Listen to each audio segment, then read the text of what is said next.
How obvious. A graveyard on the day that we talk about death.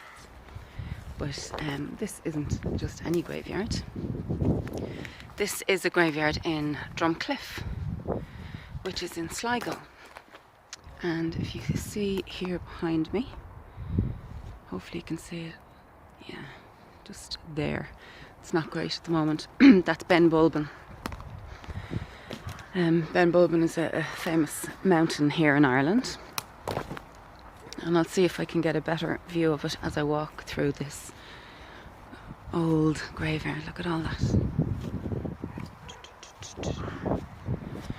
So I'm kind of at a loss as to what to say about death, so maybe I'll just say nothing at all, you know.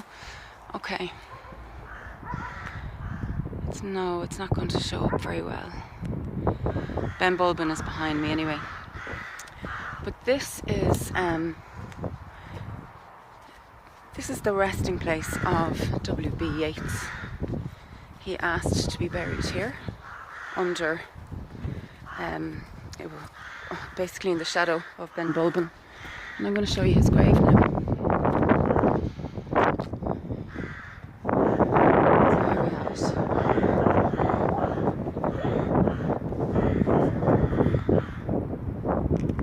George was his wife, George Yeats.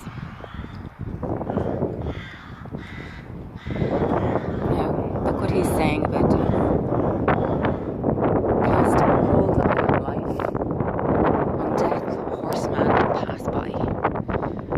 When I came here to the grave to visit, because my studio is just up the road, and when I came here to visit the grave, of course I came full of romance because I've only just started getting into Yeats, even though we would have studied him in school.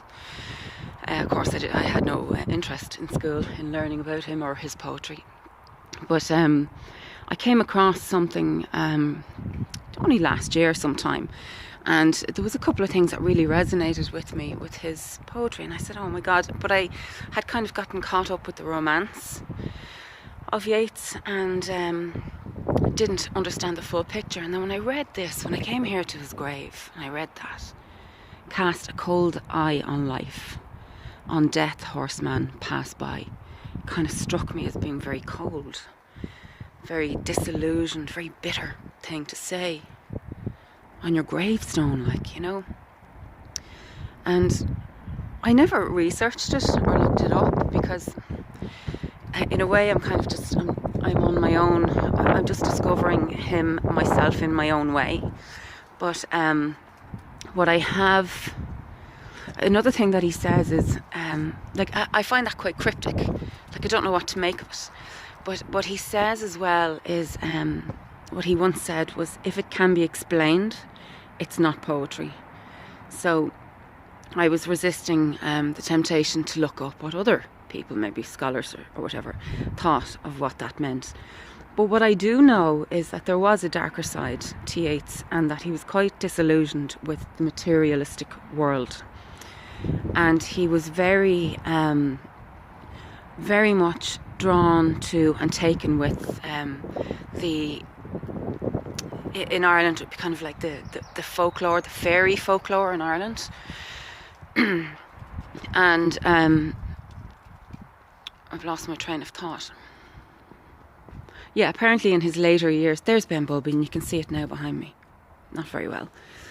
But apparently in his later years, he became very, very disillusioned with the idea of life, and his accomplishments meant really, you know, he kind of attacked his own accomplishments. And apparently the last 3 poems of his that were published, and they were published when he died, the very time he died, were all of this vein, were all of this, like, what's it all about? Like, what was it all for?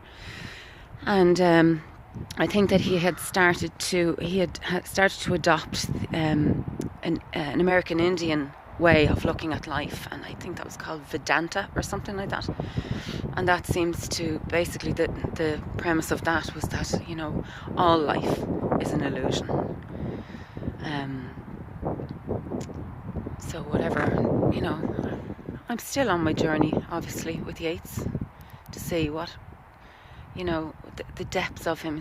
It's fascinating. I find his stuff fascinating, and when I read something of his that resonates with me, like it resonates on a visceral level. I get it, which is pretty amazing, because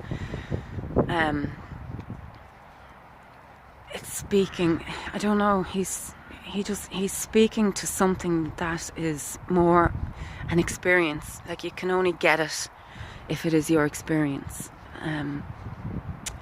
So that's this portion, okay? So there's the full of the graveyard. You see how quiet it is here? I mean, W.B. Yeats is buried here, for God's sake. You know? That's what I love about this. You can just you can get right up close and personal.